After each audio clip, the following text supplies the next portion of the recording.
The price of peace. Dr. Lyra Nakamura stood at the observation deck of the quantum research station Helios, watching the swirling purple-black manifestation of humanity's greatest achievement, and possibly its most terrible weapon. The void containment chamber pulsed with dark energy, a testament to decades of research into the fabric of spacetime itself. The Astral Concordat representatives have arrived. Her assistant, Dr. Raj Malhotra, approached with uncharacteristic hesitation in his steps. They're not what we expected. Lyra straightened her lab coat, a habit from her university days that persisted despite the zero-gravity environment. They never are, Raj, that's the wonder of the cosmos. But her voice carried an edge of tension that betrayed her calm exterior. The journey to this moment had been paved with Earth's desperation. 20 years of accelerating climate collapse had left their homeworld gasping for survival. The great coastal cities lay submerged, the equatorial regions had become dead zones, and humanity had been forced to retreat into underground arcologies and orbital habitats. When the Astral Concordat's ships appeared in the outer solar system 6 months ago, humanity had hoped for salvation. Instead, they found politics, bureaucracy, and thinly veiled contempt. The delegation that entered the observation deck seemed to float rather than walk. Three distinct species moved in perfect synchronization.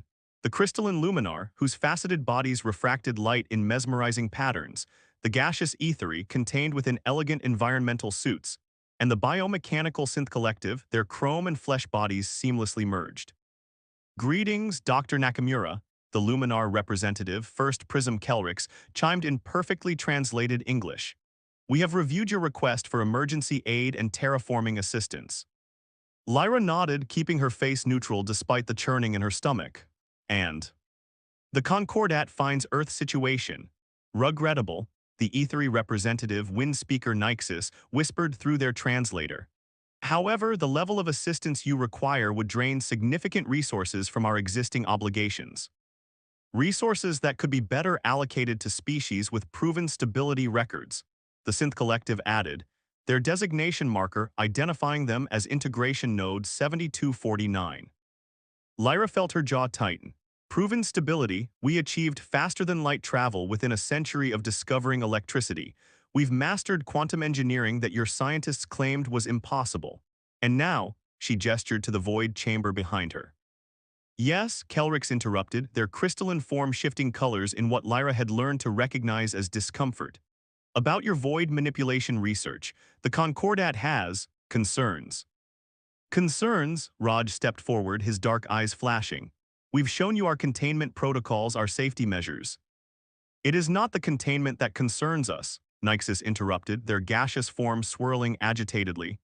It is the intent. No species has ever attempted to weaponize the void between spaces. The risks are incalculable. Lyra laughed, a sharp sound that caught the delegates off guard. Weaponize? We're trying to save our world. The void technology could reverse our climate disaster, clean our oceans, restore our atmosphere. Or tear reality apart, Integration Node 7249 stated flatly. We have monitored your species, Doctor. Your history is one of constant conflict. You advance not through cooperation, but through competition, through war. Through survival, Lyra corrected. Everything we've achieved because we had to, because no one else would help us. The words hung in the air, heavy with accusation. The delegates exchanged looks, or whatever passed for looks among their diverse physiologies. Nevertheless, Kelrix continued, the Concordat has made its decision. Earth's application for aid is denied. Furthermore, we must insist that you cease your void manipulation research immediately. Lyra felt something cold settle in her chest. Not surprised, she'd expected this outcome, but a crystallizing certainty about what had to come next. And if we refuse, then the Concordat will be forced to take action to protect the stability of this sector of space. Integration Node 7249 stated. We have already positioned our peacekeeping fleet near your lunar colonies. I see. Lyra turned to look at the void chamber again, its swirling darkness somehow comforting now. Then I should inform you of something our sensors detected during your approach to the station. The delegates stiffened, all of them, even the gaseous ethery. We've been monitoring quantum fluctuations in local spacetime, Lyra continued, her voice steady. At first we thought they were natural phenomena, but they're not. Their wake signatures, aren't they, from something massive, something hiding just outside our solar system? That information is classified, Kelrick snapped, their crystalline form turning a sharp red. It's not just a peacekeeping fleet out there, Lyra pressed. You're running from something, something that frightens even the mighty Concordat. The silence that followed was deafening. Dr. Nakamura, wind speaker Nixus finally said, their voice barely a whisper, there are things in this galaxy that your species is not ready to comprehend. Forces that. A klaxon cut through the air, making everyone except Lyra jump. Red emergency lights began pulsing throughout the station. What is that? Integration node 7249 demanded. Raj checked his tablet, his face pale. Multiple quantum ruptures detected at the edge of the solar system, massive energy signatures, unlike anything we've ever seen. The delegates' reaction was immediate and telling. Fear, raw and primal, radiated from them in waves. They're here, Kelrix whispered, the crimson tide, they followed us. Lyra moved to the station's main viewport, watching as space itself seemed to tear open in the distance, revealing something that hurt her eyes to look at directly. Then perhaps, she said quietly, it's time for the Concordat to learn what humanity does best. She pressed her palm against a hidden scanner on the wall, and throughout the station, void containment chambers hummed to life. We don't just survive, distinguished delegates, we protect, we fight. And yes, sometimes we wage war not for conquest but for existence itself. She turned to face them, her eyes hard. Now shall we discuss that aid package again, because I suspect we all have a common enemy to face. Behind her, the void pulsed with promise and possibility, as humanity prepared to show the galaxy exactly what they were capable of when pushed to the edge of extinction. And this time they wouldn't be fighting alone. Echoes of deception. Captain Jun Weijo had seen his share of strange things during his years commanding the stealth vessel HSS Shadowseeker, but nothing quite prepared him for the sight before him. Through the ship's quantum-enhanced sensors, he watched as a Concordat harvester vessel literally drained the life force from a dying star. Record everything, he ordered his sensor officer, Lieutenant Nadia Volkov. The Concordat's been feeding us lies about resource shortages. Time to find out why. The Shadowseeker hung in the void, its advanced cloaking systems, reverse-engineered from studying the quantum wake signatures of Concordat ships, keeping them invisible.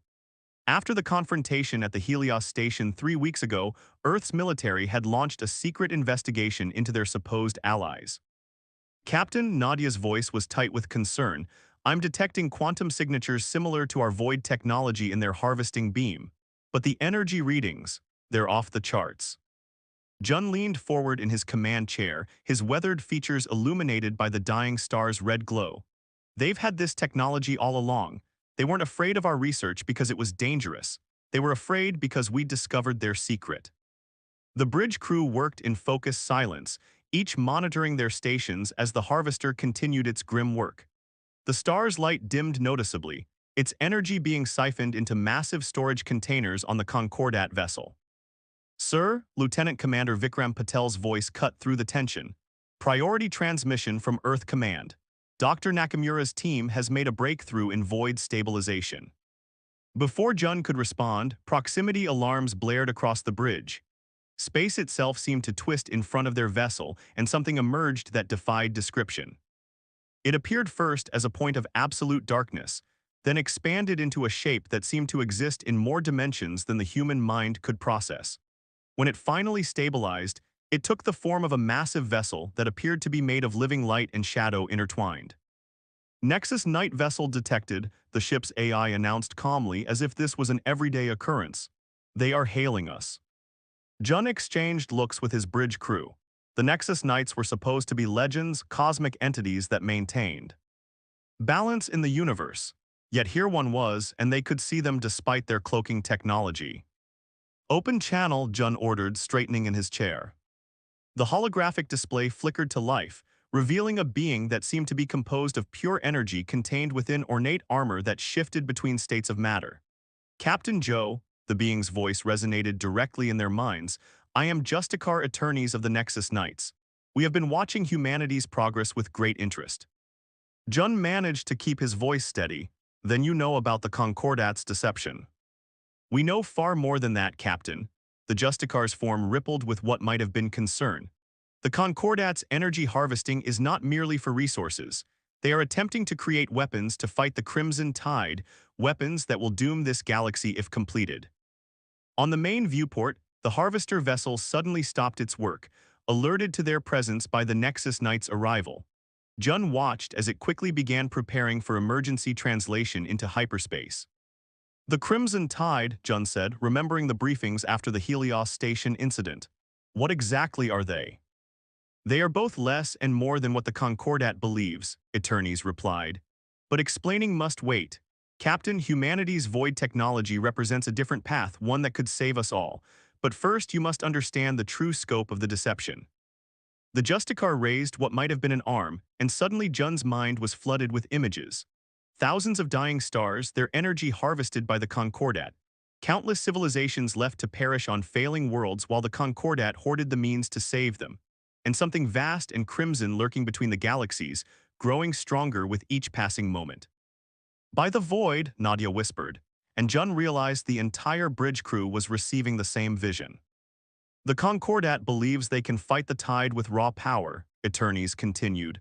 They do not understand that it feeds on such attempts. Your species' approach, manipulating the void itself, is different. It could change everything. But we're still struggling to control it, Jun argued. Dr. Nakamura's breakthrough is more significant than she realizes, the Justicar interrupted. We have come to offer our help, Captain Joe. Humanity has proven itself worthy by choosing to protect rather than exploit. The Nexus Knights will share our knowledge of the void, but you must act quickly. The Harvester vessel suddenly launched a barrage of energy weapons at both ships. The shots passed harmlessly through the Nexus Knight vessel and splashed against the Shadowzecker's shields. Your weapons are evolved from your void research, Eternes observed. Impressive, but you will need more. The Justicar's form brightened. Return to Earth, Captain. Tell them what you have seen. When the time comes, the Knights will stand with humanity. The Harvester vessel vanished into hyperspace, fleeing the scene. Jun turned to his tactical officer. Did we get everything recorded? Every second, sir, including the energy readings from the Nexus Knight's arrival. Dr. Nakamura is going to have a field day with this data. Jun nodded, his mind racing with the implications of what they'd discovered. Set course for Earth, maximum speed. He turned back to Eternes. I hope you're right about us being worthy. We're not exactly known for our restraint. It is precisely your capacity for both creation and destruction that makes you unique, Eternes replied. The void is neither light nor darkness, Captain. It is the balance between. Humanity, through its struggles, has learned to walk that line. You will need that wisdom in the days to come. As the Shadowzecker prepared for its return journey, Jun couldn't shake the feeling that they'd just been drafted into a war far older and stranger than anything humanity had imagined. But as he watched the Nexus Knight vessel fade back into impossible dimensions, he realized something else. For the first time since the climate crisis began, Earth had hope. And if that hope required them to master the darkness between stars, to dance on the edge between creation and destruction, well, that was exactly the kind of challenge humanity had always risen to meet. He just prayed they'd be ready when the Crimson Tide finally arrived. The Void Dancers. Commander Amara Akafer stood in the hangar bay of the Void Dancer Squadron carrier, watching as technicians made final adjustments to her Mark VII Void fighter. The sleek black craft seemed to drink in the light around it, its quantum-enhanced hull incorporating Dr. Nakamura's latest breakthrough in void manipulation technology. Beautiful, isn't she? Chief Engineer Dmitry Koslev ran his hand along the fighter's surface. We've integrated the Nexus Knight modifications. These bobbies can now phase through normal spacetime like ghosting through a wall. Amara nodded, her dark eyes reflecting the strange purple glow emanating from the fighter's void core. 2 months of training with the Nexus Knights had transformed her squadron from elite pilots into something entirely new. They weren't just flying through space anymore, they were dancing with reality itself. Status report on the rest of the squadron, she asked, turning to her XO, Major Yuki Tanaka. Yuki consulted her quantum tablet. All 15 fighters are combat-ready. The pilots, she hesitated. They're ready too, but you know how it is. Dancing with the void changes you. Amara understood all too well. Every time they merged with their fighters, pushed through the boundaries of normal space, they felt it, the whispers of the void, the infinite possibilities that existed between moments. It was addictive, terrifying, and necessary. The hangar's emergency klaxons suddenly blared to life. All pilots to stations, Captain Junwei Zhou's voice echoed through the carrier. Multiple Crimson Tide signatures detected entering the Proxima Centauri system. This is not a drill. Amara was moving before the announcement finished. Void dancers to your ships, remember your training, we dance between light and shadow today. The squadron scrambled to their fighters with practiced precision. As Amara settled into her cockpit, the neural interface activated, connecting her consciousness directly to the void core. Through it, she could feel her pilots doing the same, their minds linking in a way that even the Concordat's most advanced technology couldn't match. Void Dancer Squadron launch by pairs. Stay connected through the void net, she ordered as her fighter lifted off. The Crimson Tide won't expect what we've become. The fighters emerged from the carrier like shadows given form, their void cores humming with power. Through the quantum sensors, Amara could see the tides approach, massive ships that seemed to be made of living crimson energy, their very presence distorting the fabric of space. Multiple Concordat vessels detected as well, Yuki reported through the void net. They're engaging the tide and losing. Amara watched as the Concordat's energy weapons, powered by their harvested starforce, seemed to make the tide's ships grow stronger. Justicar attorneys had been right. Raw power wasn't the answer. Void Dancers initiate attack pattern Epsilon, Amara commanded. Remember what the Knights taught us, we don't fight the void, we become it. Her squadron moved as one, their fighters shifting partially out of normal space-time. To any observer, they would appear to blur and fragment, existing in multiple states simultaneously. The void net filled Amara's mind with the combined consciousness of her pilots, their thoughts moving at quantum speed. The first pass through the Crimson Tide's formation was devastating. Void-enhanced weapons didn't try to destroy their targets with energy. Instead, they created temporary rifts in space-time, shearing the massive ships apart at a fundamental level. It's working, Yuki's excitement pulsed through the void net. Their ships can't adapt to wait, something's wrong. Amara felt it too. The tide was learning, changing. Their ships began to emit a strange resonance that interfered with the void net. Several pilots screamed as their neural connections fluctuated. Pull back, Amara ordered, fighting through sudden mental static. They're trying to disrupt our void cores. But before the squadron could retreat, space itself seemed to tear open. Through the massive rift poured more Crimson Tide vessels, dozens of them, then hundreds.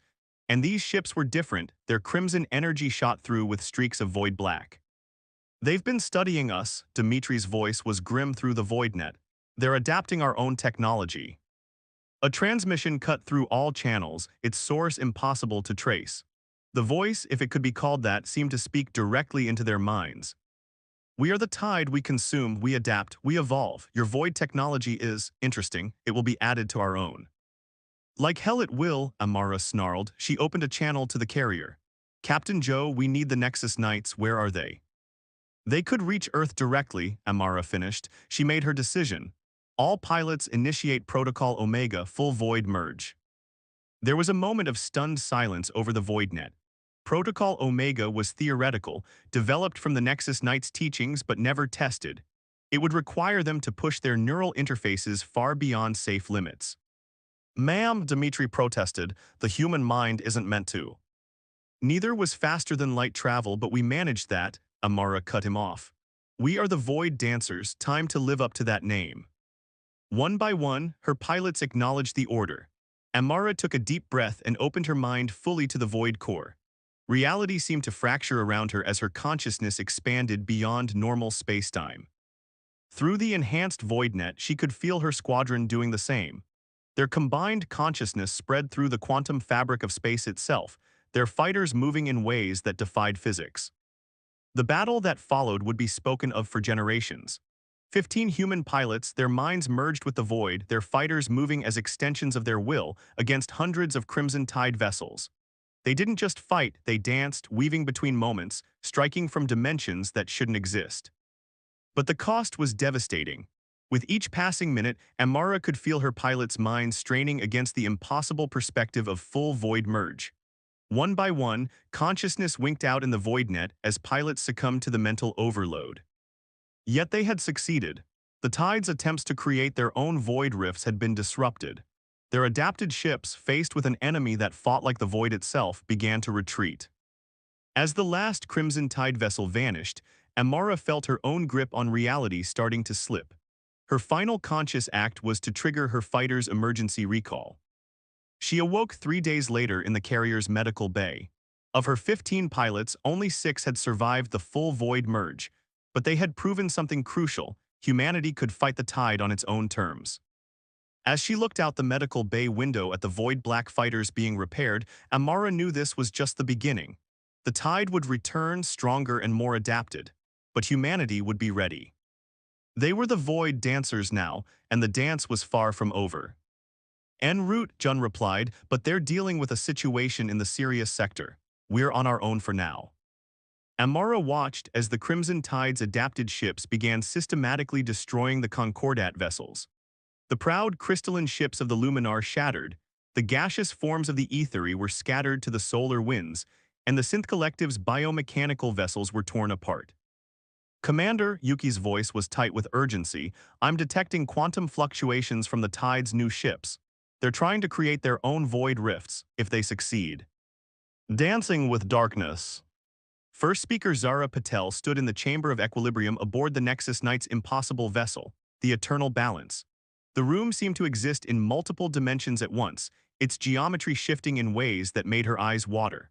Around her floated 7 Justicars, their energy forms contained within armor that appeared to be made of crystallized time. You understand, Justicar attorneys resonated, that what we are about to share has never been revealed to any mortal species. Zara straightened her ceremonial robes, the void-infused fabric rippling with purple energy. At 45, she was the youngest first speaker in Earth's history, chosen for her unique ability to comprehend multidimensional concepts. Even so, the chamber's nature threatened to overwhelm her enhanced mind. After what happened to the Void Dancers, she said firmly, we need to understand what we're really fighting. The image of Commander Akafer's squadron, half its pilots lost to the Void Merge, haunted her. Earth's greatest victory had also been its most costly. Very well, Justicar attorneys moved to the center of the chamber. The truth about the Crimson Tide is complicated. They are not invaders from another galaxy as the Concordat believes. They are something far older. The chamber darkened, and suddenly Zara found herself floating in what appeared to be the early universe. She watched in awe as the first stars formed, as galaxies spun into existence. In the beginning, another Justicar who called herself Novamind explained, there was both light and void. The interplay between them gave birth to reality itself. But there was a third force, consciousness. The vision shifted, showing strange, impossible beings that existed in the space between galaxies. The first sentient beings, attorneys continued, were not bound by physical form. They were pure thought, pure potential. We called them the predecessors. What happened to them? Zara asked, though part of her already knew the answer. They grew powerful, too powerful. The vision showed the predecessors manipulating entire galaxies, reshaping reality to their will. They forgot the importance of balance. In their pursuit of ultimate knowledge, they began to consume the very fabric of spacetime. Zara felt a chill as the vision shifted again, showing the predecessors transforming into something else, something crimson and hungry. They became the Tide. Yes, attorneys confirmed. The Nexus Knights were created in that moment when the universe itself reacted to restore balance. We are the antibodies of reality created to contain the Tide's consumption, but we cannot defeat them, only hold them in check. Until now, Justicar Novamind moved closer, her form rippling with excitement. Your species has discovered something remarkable. Your void technology, it doesn't just manipulate spacetime, it harmonizes with it. The chamber filled with images from recent battles. The void dancers moving through reality like water, their consciousness expanded beyond normal limits. Next to these, images of the Concordat's brutal energy weapons looked primitive and crude. The Concordat's approach feeds the Tide, Zara realized. Every star they harvest, every weapon they create, it all makes the Tide stronger. Precisely, attorneys said, but humanity's approach is different. You don't fight the void, you dance with it. This is why the Tide fears you. You represent a way of using power they cannot consume. A new Justicar, one who called herself Quantum Weaver, joined the conversation. But there is a price. You've seen it in your pilots. The human mind was not meant to merge so completely with the void. Zara thought of Dr. Nakamura's latest reports. The surviving void dancers were changed, their consciousness existing partially outside normal spacetime. They reported seeing possible futures parallel realities. Some couldn't sleep without medication, haunted by visions of what lurked between dimensions. We need your help, Zara said, not just to fight the tide but to understand what we're becoming. The Justicars exchanged looks that transcended normal perception. Finally, attorneys spoke. We will help, but you must understand the gravity of what we propose. The tide is approaching your galaxy with purpose now. They recognize in humanity the potential for a new kind of evolution, one that could either save or destroy all of reality. The chamber shifted again, showing Earth's solar system. But this version was different, transformed. Structures that defied comprehension orbited the planets, and ships that looked like hybrid fusions of human and Nexus Knight technology moved through space. This is one possible future, Novamind explained. One where humanity learns to truly balance light and void, becoming something new, neither physical nor energy, neither matter nor consciousness, but a harmony of all. And the other possibility, Zara asked, though she dreaded the answer. The vision changed. Earth burned not with fire but with crimson energy that consumed everything it touched. The void itself seemed to scream as reality unraveled. If you fail, Quantum Weaver said softly, the tide will not simply destroy humanity. They will absorb your understanding of the void, your capacity for evolution, and become unstoppable. All of reality will fall. Zara took a deep breath, her enhanced mind processing the implications. What do we need to do? We will teach you what we know of the void, attorneys said. Not just its manipulation, but its true nature. In return, you must share with us your uniquely human perspective, your ability to adapt, to find new ways through impossible problems. Together, Novamind added, we might find a way to end the cycle, not through destruction but through transformation.